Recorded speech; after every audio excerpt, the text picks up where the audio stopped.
जय जगन्नाथ।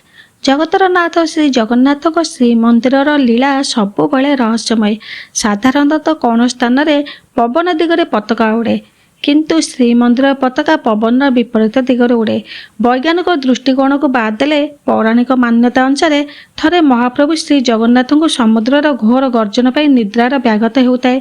प्रभु श्री हनुमान को जितेबाला एक कथा जना पड़ा से तुरंत समुद्र देवता को अनुरोध करें जे समुद्रर सु सु गर्जन बंद करने, किंतु समुद्र निज असमर्थता प्रकाश करी कहिले, हे हनुमान, जेते दूर पर्यंत पवन बहुथिबो समुद्र गति सेतिक दूर शुभाजिब।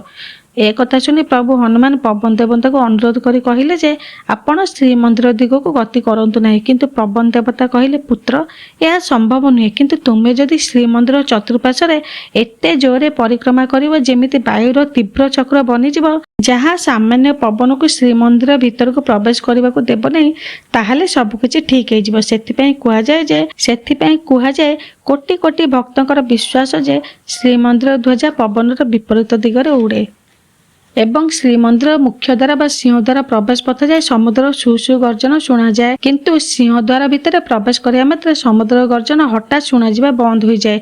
जय जगन्नाथ।